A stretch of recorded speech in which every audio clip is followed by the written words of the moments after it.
کہ قبرستان میں آپ چلے جہاں بھی اس دن گئے اور جاتے رہنا چاہیے. دیکھیں لیولز ہیں, مطلب بالکل ایک لیول ہے, قبرستان ہے ایک لیول ہے, لیکن صلی اللہ علیہ وسلم کہتے ہیں کہ واللہ مت سمجھو کہ یہ سب ایک لیول ہے, یہ نیچے جو ہے نا بہت لیولز ہیں ان کے.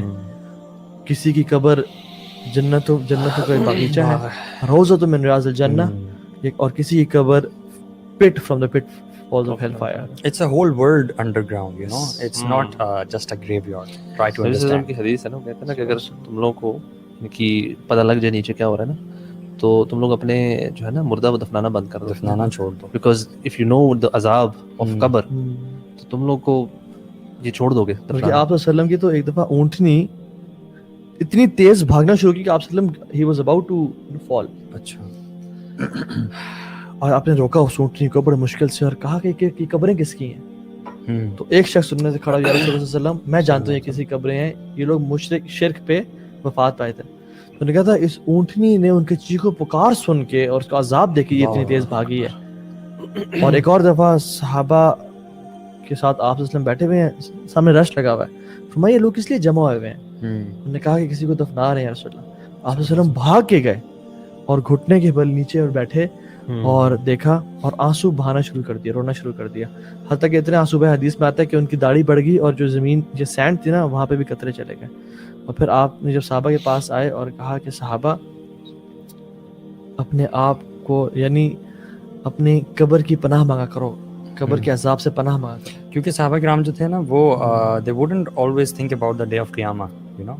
وہ انسان کی قیامت جو ہے وہ تو جب وہ وفات پاتا ہے تبھی اس کی قیامت شروع ہو جاتی ہے. تو قبر used to be that place جس کو وہ بہت زیادہ they were fearful of grave, you know. سب یہ سمجھنا نا کہ ہماری قیامت کب, جو شخص آیا تھا نبی صلی اللہ علیہ وسلم کو پوچھنے کہ قیامت کب ہونی ہے, نبی صلی اللہ علیہ وسلم پوچھا تھا کہ what have you prepared for it, because ہماری قیامت تو شروع ہوگی نا, ہماری ڈیتھ کے بعد ہمارا معاملہ سٹارٹ ہے. بلکہ اسی طرح کی ایک اور حدیث میں آتا ہے کہ یا رسول اللہ متی الساعہ, کب ہے قیامت؟ انہوں نے کہا جو تمہارے سے چھوٹا بچہ ہے نا, ایک ان میں سے بدون میں سے چھوٹا بچہ بھی تھا, کہ جب تمہاری عمر تک پہنچے گا نا امید ہے تمہاری قیامت آ چکی ہوگی.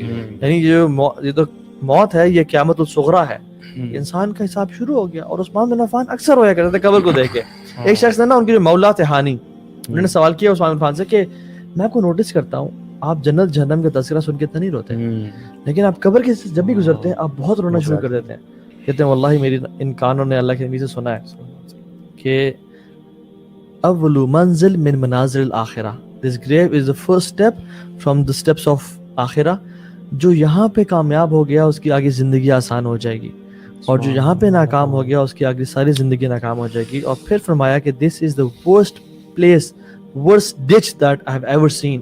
یہ اللہ کے نبی نے فرمایا, یعنی اللہ کے نبی کہہ رہے ہیں this is the worst ditch I have ever seen.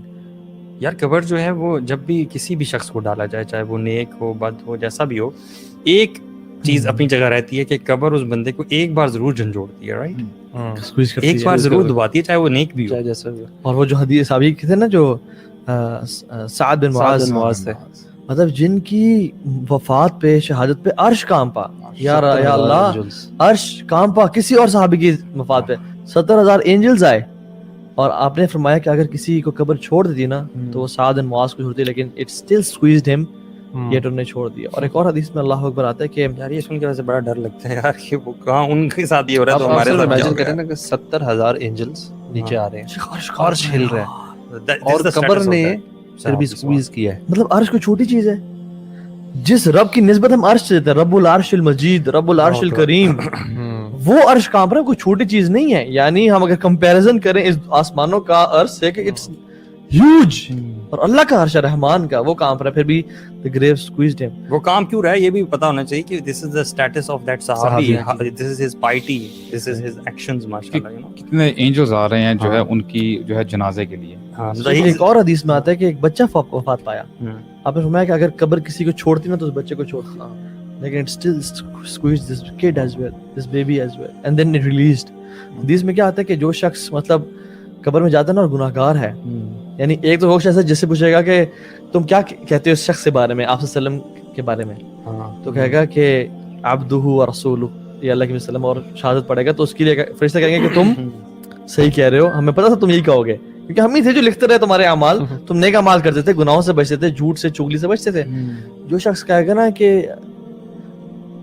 میں نے لوگوں سے سنا ہے ان کے بارے میں وہی کہتا تھا جو لوگ کہتے تھے, یعنی منافق ہوگا وہ شخص, اس کو اس نے میموری کام نہیں ہے کہ جاننا چاہے گا کہ میں یاد کروں یہ کون ہے, لیکن اس کو میموری کام نہیں دے گی کیونکہ اس کی زندگی نہیں گزری نا. اور حدیث میں کیا آتا ہے کہ جب وہ کہے گا نا تو پھر سے کہیں گے ہمیں معلوم تھا تو یہی کہے گا. اور پھر آپ نے فرمایا کہ جو قبر نا حکم دے کہ قبر کو اسکویز کرو اسے, اور جب اسکویز کرے گی نا تو آپ نے کہ ہاتھ ایسے تھے اور کہا کہ اس کی ریبز آپس میں کراس کر جائیں گی, یعنی ریبز ٹچ نہیں ہوں گی, وہ کراس کر جائیں گی, and this will happen till the day of judgment. So قبر کا ایک بہت ڈیٹیلڈ ٹاپک ہے. I want us to discuss کہ what will happen on the day of judgment and what's the day of judgment, what will happen, کیونکہ جتنا زیادہ ہمارا آخرت پہ یقین, ایمان, تذکرہ ہوگا نا اتنا ہی ہمارے اعمال اچھے ہوں گے. ایکچولی آپ دیکھیں نا کہ ہم قبر کے بارے میں ڈسکس کر رہے ہیں, ہیئر آفٹر کے بارے میں ڈسکس کر رہے ہیں. امیجن کریں ایک بندہ جاتا ہے, قبر میں جاتا ہے, اس کی فوتگی ہو جاتی ہے اور اس کے اوپر جو ہے اوپر مٹی بھی ڈال دی جاتی ہے اور فرشتے بھی اس کو نظر آتے ہیں اور اس کا حساب کتاب بھی شروع ہوتا ہے. بائی اینی چانس امیجن کر لیں فار انسٹنس اللہ تعالیٰ اس کو دوبارہ اس دنیا میں بھیجتے ہیں, چل تیرے پاس ایک دن ہے, اب میں دیکھتا ہوں تو کیسے جو ہے زندگی گزارتا ہے. After seeing all of this reality, تو میں یہ سوال اپنے آپ سے بھی کرتا ہوں, کیا Waqas would you lead your life the way you leading now, کہ تو ایک ایک منٹ یوٹیلائز کرے گا, ہو سکتا ہے وہ 24 آورز تو سجدے سے اٹھے گا ہی نہیں. صحیح بات ہے, واللہ اٹھے گا ہی نہیں. یعنی تو اللہ تعالیٰ نے یہ قرآن مجید نازل کیا اور اللہ تعالیٰ فرماتے ہیں الم یعن للذین آمنوا ان تخشع قلوبہم لذکر اللہ. سبحان اللہ, اتنا زبردست طریقہ ہے نا ہمارے رب کا ہمیں جن جوڑنے کا.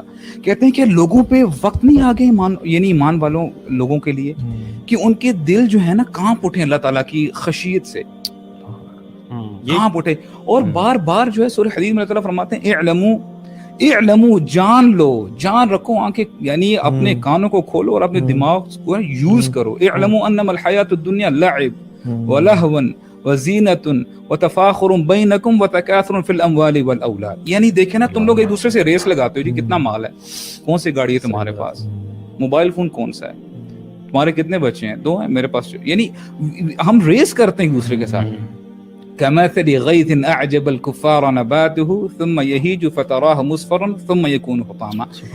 ایک کسان کی مثال دی گئی ہے کہ جیسے کسان کو اب دیکھیں, یہ کسان سے پوچھے گا یہ وہ اپریشیٹ کرے گا کہ جب اس کی وہ جو کھیت اس کا ہوتا ہے لہراری ہوتی ہے, اس کو بڑی اس کی سب کچھ ہی وہ ہے, اس کو اتنی پسند آتی ہے. لیکن کہتے ہیں کہ اگلی فیز میں وہ ساری یلو ہو جاتی ہے, یعنی ختم ہو جاتی ہے.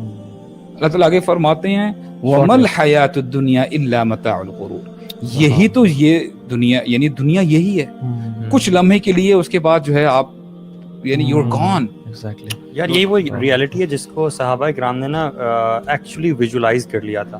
آپ نے کہا نا کہ اگر میں واپس آؤں تو میرا کیا دوبارہ رویہ وہ ہوگا یا نہیں ہوگا, کیونکہ ڈفرینس یہ ہے کہ ہم لوگوں نے اس لیول تک نا اس کو امیجن نہیں کر پائے, کنوکشن نہیں جا رہا, ہاں وہ اندر ہارٹ میں ہمارے تک پہنچ نہیں رہی ہے چیز, اسی لیے ہمارا عمل بھی جو ہے وہ بدل نہیں رہا. صحابہ کرام کیوں ساری رات ایک آیت کی تلاوت کر رہے ہیں اور رو رہے ہیں, اور عمل ان کا آپ دیکھیں کیسا ہے, بلکہ زندگی پوری کی پوری دیکھیں, staying away from the materials of this world, اور کیسی سادگی کی زندگی.